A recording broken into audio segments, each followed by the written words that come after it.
Hi, my lovely ones. Safe at home? Lively and enthusiastic? Remember, children, stay home, learn more. So, dear children, now we have completed the first chapter, Protectors of Biosphere, successfully through the virtual class. So, before getting into the second chapter, let us have a recap of the first chapter. So, children, here we have Shreya to explain the concepts that we have learned in the first chapter. So, Shreya, explain the concept that we have learned in the first chapter. Hi friends, I'm Shreya. Hope all are doing good. We all know that we have finished our first chapter in biology. So let's revise the chapter. Our first chapter was Protectors of Biosphere. In this chapter, we learned more about plants. Our first topic was photosynthesis.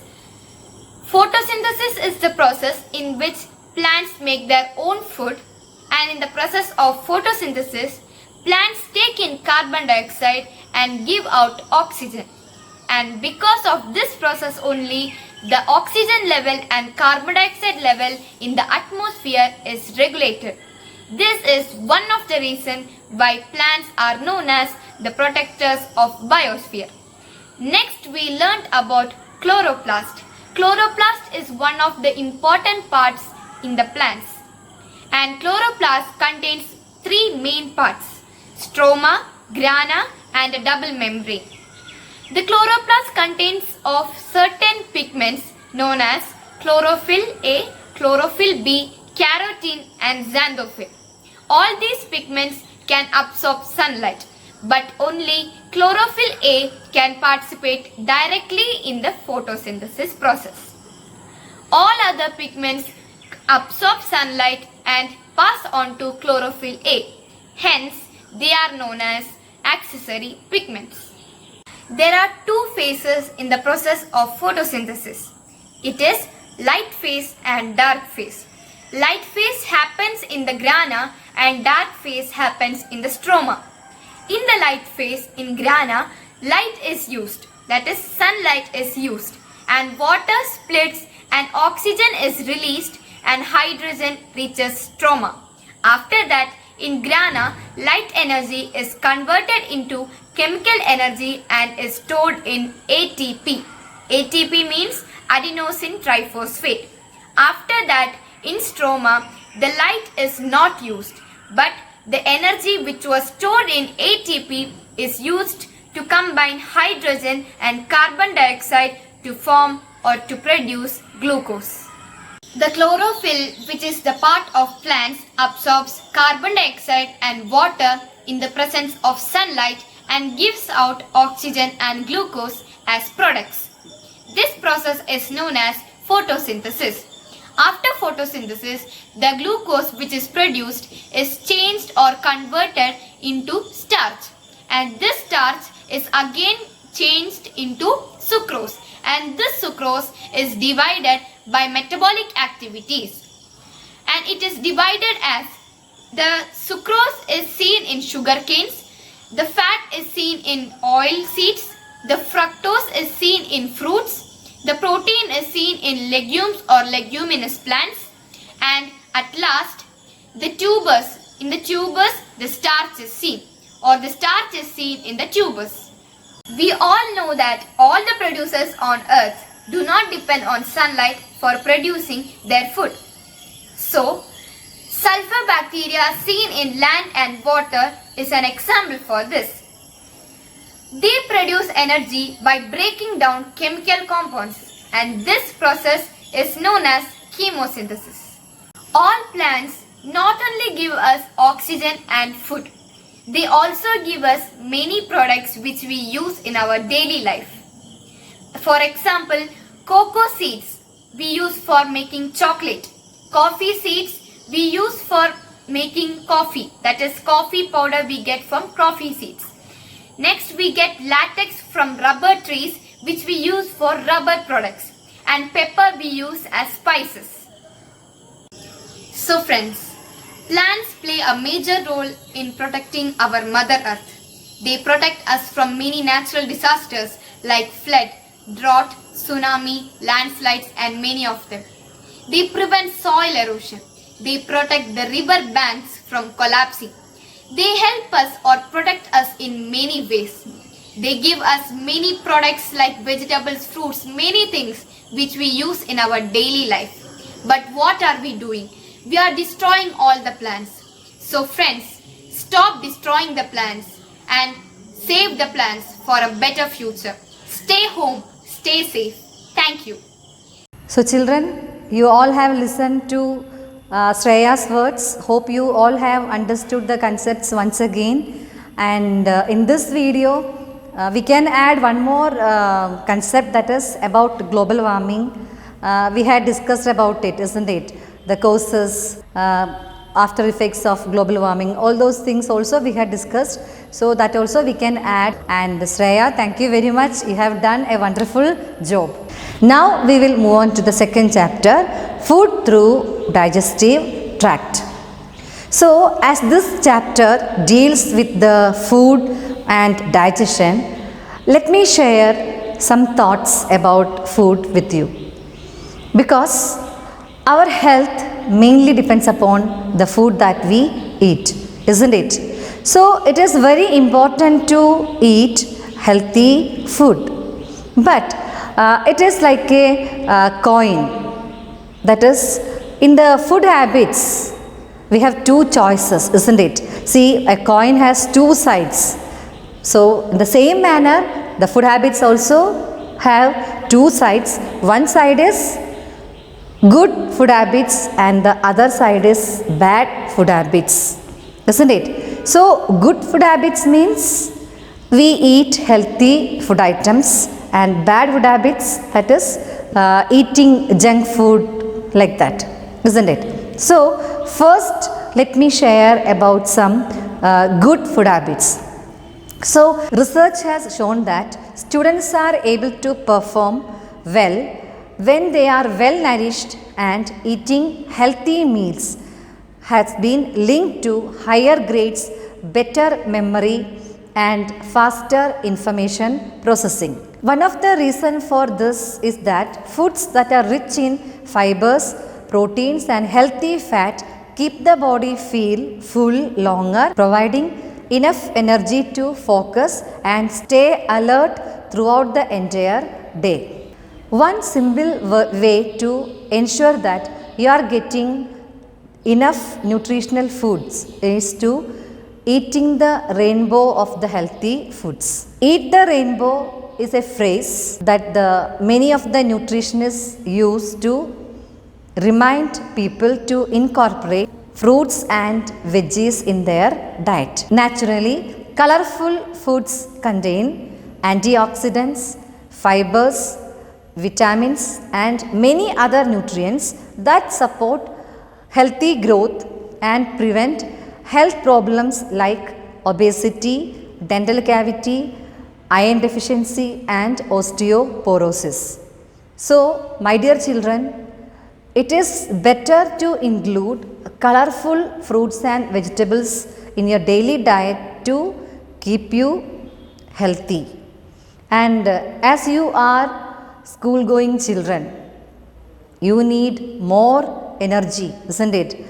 And your brain has to work more. You should get that efficiency. For that, these colorful fruits and vegetables will help you, like green vegetables, then green leafy vegetables, then yellow and orange colored fruits, purple color vegetables like purple color broccoli, berries, all these will make you healthy. So including fruits and vegetables in your daily diet is very, very important. So I will show you a table of rainbow food items. So go through that table and try to follow that. That will definitely make you more energetic and healthy. As I told you earlier, a coin has two sides, isn't it? Similarly, the health has or food habits have two sides. So about good food habits I told you, and the second thing is bad food habits, that is eating junk food. So eating junk food is not at all good for our health, isn't it? Researchers and studies prove that eating more junk foods and processed food items have increased child obesity, then heart diseases and diabetes, and also many chronic diseases. And it is not only the junk food they add ingest to your waistline, but scientists and researchers have proved that junk foods can cause serious damage to your brain. The worrying bit is that it is not just many years of poor eating, but just few days of junk food consumption also can lead to mental meltdown. That means junk foods are mainly affecting our brain. That will reduce your memory. That will reduce to control the appetite. That can make many chemical changes in your body that will lead to depression. That increases the risk of dementia. That is, your memory will reduce. That will increase the risk of cancer. That will affect your many of the internal organs like kidneys, then liver, even the skin. So, my dear children, if you have a habit of eating junk food regularly, please try to stop it and have natural food items. That will definitely bring many good changes in your life also. That will definitely improve your memory. That will bring many changes. You will become impatient. When you eat junk food, you will become impatient. So, it is better to have natural food items. Why I am discussing all these things now? Our chapter is related with the food. So, my dear children, please follow whatever things we discussed now. Please try to follow it in your life. Definitely that will make you healthy and happy in your life. Let us move on to the second chapter, food through the digestive tract. And the chapter begins with a classroom situation. So here you can see that children are sitting like you, they are sitting in the classroom, a teacher, and one of the student, Adityan, he is reading a question, a doubt that they have got from the doubt box of science club, and the question is, plants, they prepare the food and use it for their life activities, do not have a digestive system, but we receive food from the plants have a digestive system. So this is a question is reading by Adityan. So now I am not going to discuss the answer of this question now, because you will get the answer of this question after learning about digestion. So now what you have to do is, you have some knowledge about digestion, digestive system, etc., isn't it? So what is your assumption about this question? Just note down in your biology file, and after completing the digestive system, after learning the digestion, we will cross check what the answer you have written is correct or not. Okay, so we will begin the chapter. So you all know that for our growth and for performing our life activities, we need energy, and the energy we get from the food that we eat, and whatever nutrients, required nutrients our body needs, everything we get from the food that we eat. So the important nutrients that we get from the food is already you have learned in your lower classes. And still let us recollect what are the important nutrients present in the food that we eat. And they are carbohydrate, protein, fat, minerals, vitamins and water. Isn't it? Am I right? These are the important nutrients present in the food that we eat. Now, what are the functions of these nutrients? Functions also you have learned. Still, I'll explain it. The function of carbohydrate is production of energy. See, in your lower classes, LP classes, you have studied energy giving food, body building food, like that, protective foods, like that you have studied, isn't it? So, these energy giving foods are carbohydrate, and they contain carbohydrate and fat.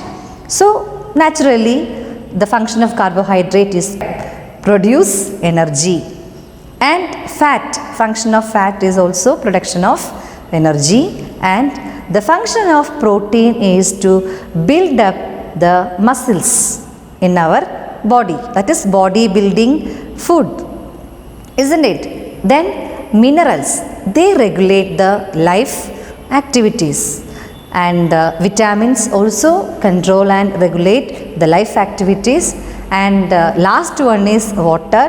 See, water is one of the important nutrient, or 70% of our body weight is water. You all know that, isn't it? And water is the medium for all the biochemical reactions in our body. So, water helps to perform all these life activities easier. It makes the life activities easier. That is a function of water in our body.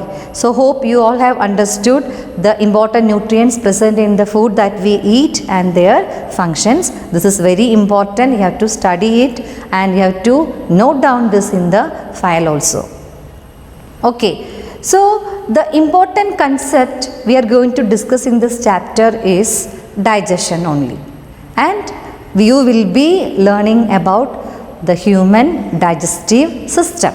As you all know that our body cannot directly absorb the nutrients present in the food items, because they are in the form of complex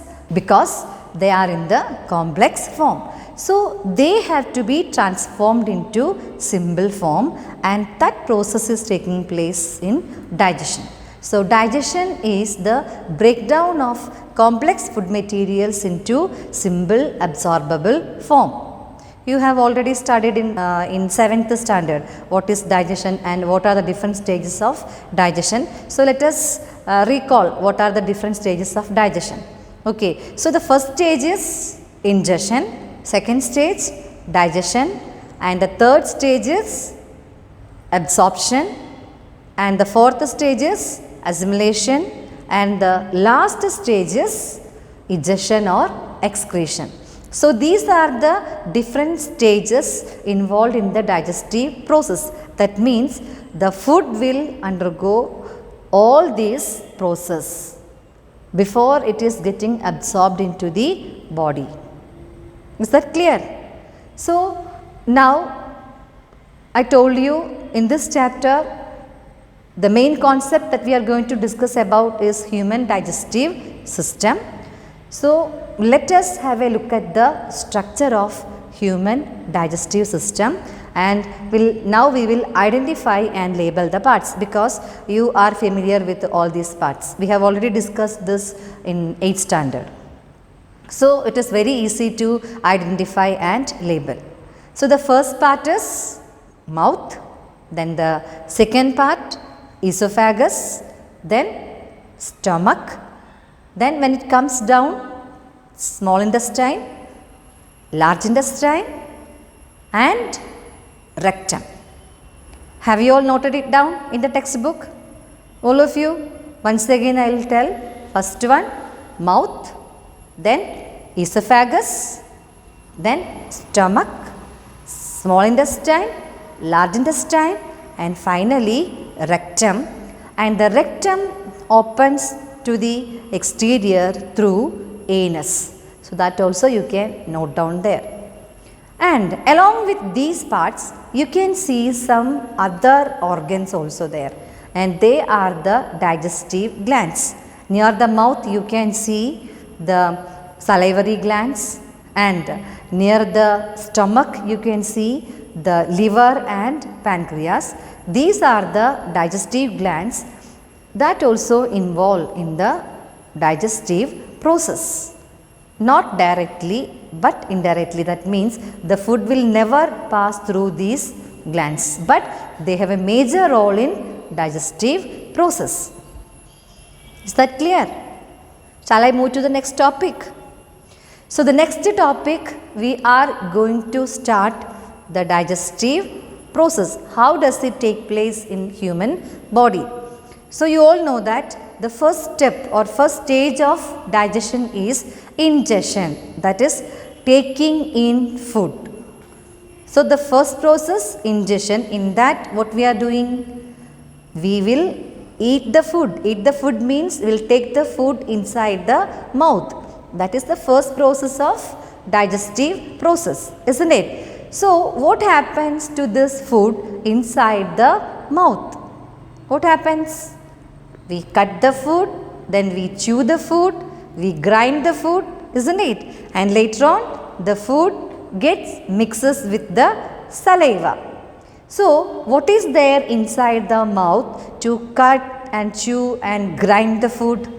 What is that important part? Yes, teeth. Without teeth, we cannot bite, we cannot chew the food, isn't it? So we have to learn about the mouth parts that help in digestive process. Okay, the structure and arrangement of teeth is suitable to masticate the food that we eat. That means the structure and arrangement of teeth is very helpful to masticate, means chewing, to chew and cut the food. So now let us see how the teeth arranged in the mouth and what are the different types of teeth present in human beings. So this also you have already learned. All these are previous knowledge what we are discussing now. So human beings have 4 different types of teeth, and they are, which are they? They are incisors, canine, premolars and molars. Okay, incisors, canines, premolars and molars, and they have their own structure and their own functions. Incisors we use to bite and cut the food items.